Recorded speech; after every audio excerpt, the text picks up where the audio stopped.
It's real-life Jurassic Park with purpose. Where are they going to put them? First one they're working on is the woolly mammoth, right? And this isn't just for fun. This has real, like, important conservation implications, which is really fascinating. Starting with, I think, 100 mammoths and putting them in this park in Siberia that they've been doing this experiment on as to what happens when you add megafauna back into the Arctic tundra to offset carbon emissions. Wow.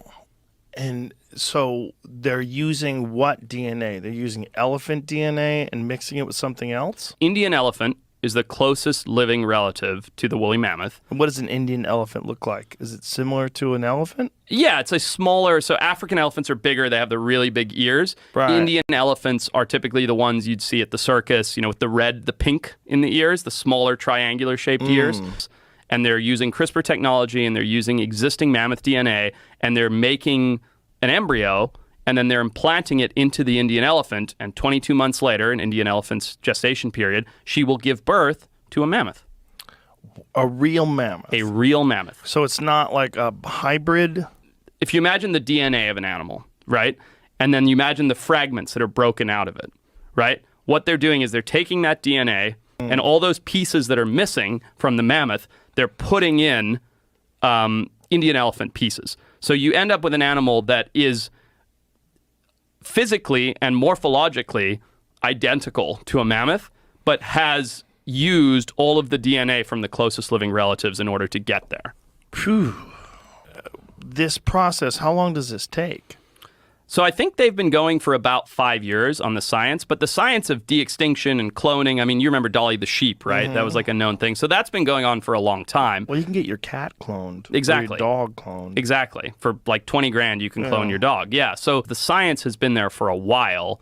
There just hasn't really been the funding or the motivation for it. But what I think so fascinating, the reason I'm so like emotionally invested in it, is the conservation implications that it has. Rewilding species that humans have removed. And that's going to, in theory, in a lot of places, sort of fix the offset, the imbalance of the ecosystem.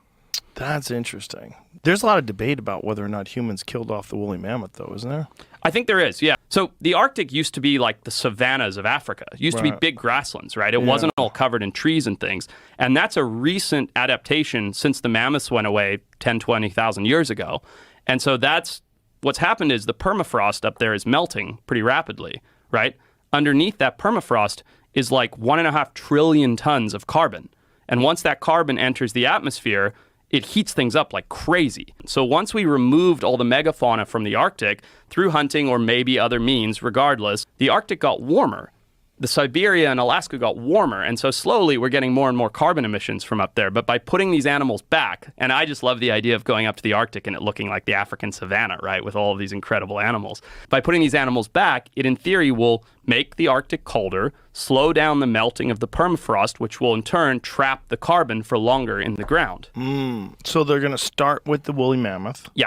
And what other animals are they thinking about doing this to? The woolly mammoth and the thylacine, which is another reason I'm so excited. So they are going to bring back the thylacine. Yeah. And how are they going to do that? So there's, it used to be the quoll, but now it's an animal called a dunnart that's the closest living relative.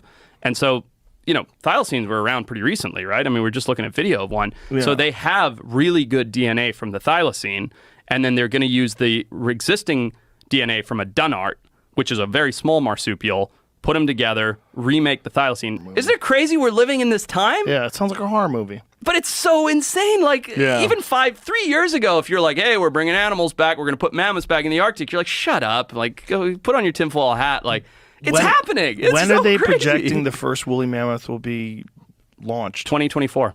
What? Yeah. Next year? Next year. End of next year. Oh, my God. Yeah.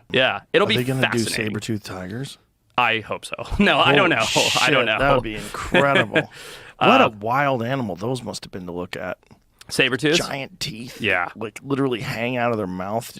And apparently are so sensitive that they could find jugulars. Like with those teeth? Yeah. They could feel the pulsating jugular with their teeth. Just because of the nerve endings in it? I didn't know that. Yeah. That's amazing. That's the fun Jurassic Park side of it, right? Like, would I like to see a saber-toothed cat? Yes. Who wouldn't? Yeah. But the idea that, like, hey, 10 years from now, there's going to be several thousand thylacine back in Tasmania. Facial tumor disease is going to go away. The overabundance of prey is going to disappear. Facial tumor disease? A lot of the animals, and particularly the Tasmanian devils have in Tasmania, it's herpes on the face.